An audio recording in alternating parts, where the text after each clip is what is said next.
இன்னைக்கு நீட்டு பற்றி பார்லிமெண்ட்ல பேசும்பொழுது ஒரு அனிதா இறந்தாருங்கிறான். ஒரு அனிதா இறந்த காரணத்திற்காக நீட்டை ரத்து பண்ணணும்னா 68 உயிர்கள் பலியாகி இருக்கிறதே சாராய கடையை மூடி இருக்கணுமா இல்லையா? நாணங்கெட்ட கூட்டம் இது இந்த மாநிலத்தை ஆண்டு கொண்டு இருக்கிற. அது கவிஞரா தெரியல. எங்க அண்ணன் இல கணேசன் சொல்லுவாரு, அதிகம் இருக்கிறார்கள். இது ஸ்டேட்மெண்ட் ஹெச் ராஜா போடுறதுல. ஹெச் ராஜா சொன்னா வைரலா பேசுறாரு. எங்கே போனது கனிமொழி அவர்களுடைய பேச்சு என்ன ஆச்சு? ஆகவே இந்த கேபிஆர் அவர்கள் ரொம்ப வருத்தப்பட்டார். மனு கொடுக்கறதுக்கு பிஜேபி, ஓட்டு போடுறதுக்கு கொங்கான்னு கேட்டார். 26 பிஜேபி ஆட்சி தான் வரும்.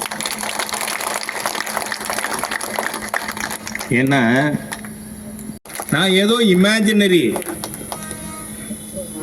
நாம் அடைய முடியாத இலக்கு பற்றி பேசவே இல்லை. நாம் செய்ய வேண்டியது இன்று வாக்களித்த நம் வாக்காளர்களை பார்த்து இந்த 22 மாதத்தில் நீங்கள் இன்னும் இந்த குறும்பாடு மென்டாலிட்டி. குறும்பாடுங்கிறது என்ன? செம்மறி ஆடு இருக்குல்ல, அது குறும்பாடுன்னு சொல்லுவாங்க. அது என்ன பண்ணும்? பாலத்தில் போய்கிட்டே இருக்கையில் ஒரு ஆடு தவறி விழுந்துடும் ஆற்றுக்குள்ள. உடனே எல்லா ஆடும் என்ன நினைக்கும்? நாமும் குதிக்கணும் போல அது குதிச்சிருக்கேன்னு இது எல்லாம் உள்ள விழுந்து செத்து போயிடும். இதுதான் இந்த குறும்பாடு மென்டாலிட்டி. நீங்கள் பார்த்தீங்கன்னா எல்லாரும் நீட்டுக்கு எதிராக பேசுகிறாங்க. நானும் பேசி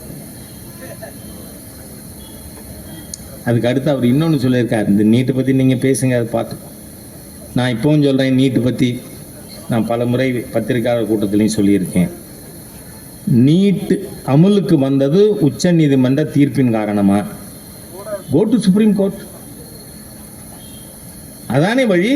சீராய்வு மனு போடுங்க சுப்ரீம் கோர்ட்டில். சட்டமன்றத்தில் எதுக்கே தீர்மானம் நிறைவேற்றுறீங்க? அந்த தீர்மானம் இஸ் இட் வொர்த்தி ஆஃப் இட் இல்லையே. அதனால இப்போ அவரும் என்ன சொல்றாரு,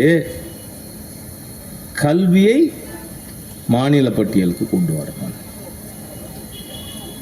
இன்னைக்கு கல்வி என்ன அழகுல இருக்குன்னு பார்த்தோம்னா மானிய பட்டியல் கொண்டு வந்தால் அது இன்னும் மோசமாக போகும்னு நம்ம புரிஞ்சுக்கலாம்.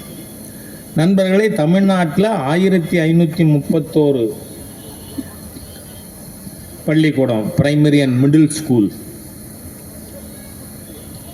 ஒற்றை இலக்க மாணவர்களை கொண்டு இருக்கிறது. 1ஆவதுலேருந்து 10ஆவது வரை எத்தனை பேர் படிக்கிறான்? 9 பேருக்கு கீழே. ஒற்றை இலக்கம். எத்தனை ஸ்கூல்ல? 1531 பள்ளிக்கூடங்கள்ல. என்ன பண்றீங்க? எதுக்கு ஒரு ஸ்கூல் எஜுகேஷன் மினிஸ்டர்? என் நண்பர் நேருவும் அவரும் சடுகுடு விளையாடுறதுக்கா திருச்சியில்?